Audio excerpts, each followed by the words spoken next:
You're staring at a map. You've got so many tabs open. And somehow, the more research you do, the less sure about where you want to go. It's not a you problem. It's a process problem. Most road trip advice tells you, go someplace beautiful, which sounds great until you realize that pretty much applies to all 50 states. The real issue isn't that you don't know what you want. It's that no one's actually giving you a way to narrow it down. So in this video, I'm going to walk you through a simple framework that takes you from, I want to go everywhere, to I know exactly where I'm going to next. And the best part, you can reuse it for every trip you plan. First, you need to start with reality. Before you look at a single destination, you need to be honest about 3 things. How much time you actually have, what your budget realistically looks like, and how you like to travel. Because a long weekend and a 2-week-long trip are not the same thing. They're 2 completely different experiences. And your budget, it doesn't just affect where you stay. It also affects how far you can go, how many stops you can add, and how flexible your trip can be. And then there's travel style. Some people want to see as much as possible. Others want to slow down and actually enjoy where they are. And I've learned this the hard way. I've definitely tried to squeeze a 10-day itinerary into 4 days. And the only real thing that I remember from that trip is being exhausted all the time. One example of this is my last trip to South Dakota. We had the Badlands to visit, the Minuteman Missile, Wind Cave, Mount Rushmore. There's just so much to do in that area. And we tried to jam it all in. We ended up missing some of the key things we wanted to see. Either it'd be a tour time, or we just totally ran out of time before dark hit. What I remember most is the stops we couldn't make because our trip was already too full. Getting clear on these 3 things first saves you so much time later and keeps you from building a trip that only works in theory. Next, pick your why. Most people skip this step, and it's the one that makes everything easier. Every trip has a purpose, and when you define yours, you instantly eliminate lots of options. So ask yourself, do I want to relax and unplug? Am I chasing a bucket list destination? Do I want adventure, hiking, exploring, getting a little lost? Or do I just want a really scenic drive? You don't have to just pick one, but you do need a priority because a relaxing getaway and a see 5 national parks and a trip plan are not the same thing, are going to look very different. Your why isn't just a vibe, it's a filter. And if you're at the stage where you know what kind of trip you want, but you're not even sure where to start looking, I put together a free list of themed road trip ideas. Things like checking out lighthouses, ice cream stops, state capitals, and more. You can grab that in the description. It's linked below.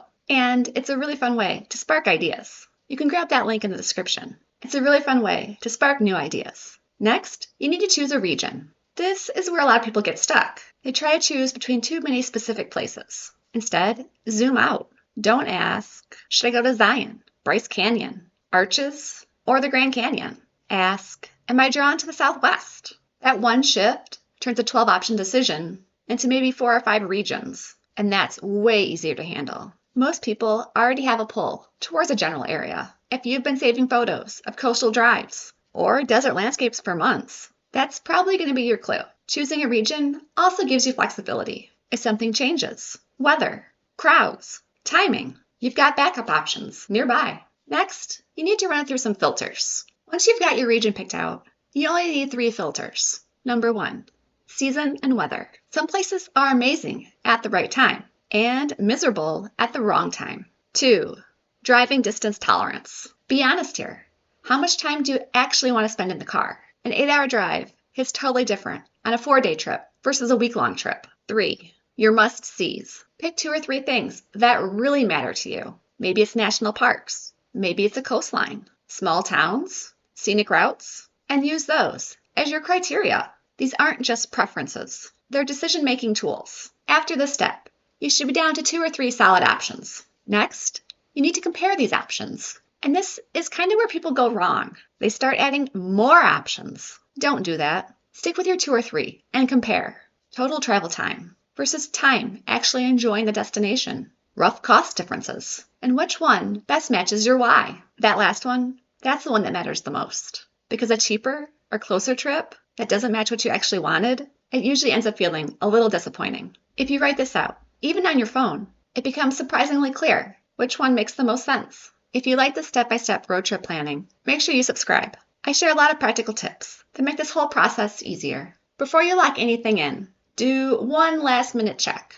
Can you actually enjoy this trip without being rushed? Map out your days loosely. Count your stops. If you've got more planned than what you have time for, something needs to go. And it's much better to figure that out now than during the middle of your trip when you're tired and still have hours of driving left. The goal isn't to do everything. It's to actually enjoy what you do. Once you've picked your destination, commit to it. Stop comparing. Stop researching other places. At that point, you're not planning anymore. You're second guessing. And that just takes energy away from the trip you've already chose. The best trips don't happen because someone picked the perfect destination. They happened because somebody picked a good one and planned it well. In closing, here's another thing that most people don't think about. All those places you didn't choose, put them on a not this time list. This does two things. It takes pressure off your current decision, and it gives you a head start on your next trip. You're not missing out. You're building your future travel list. That's a pretty great problem to have. Catch you in the next video.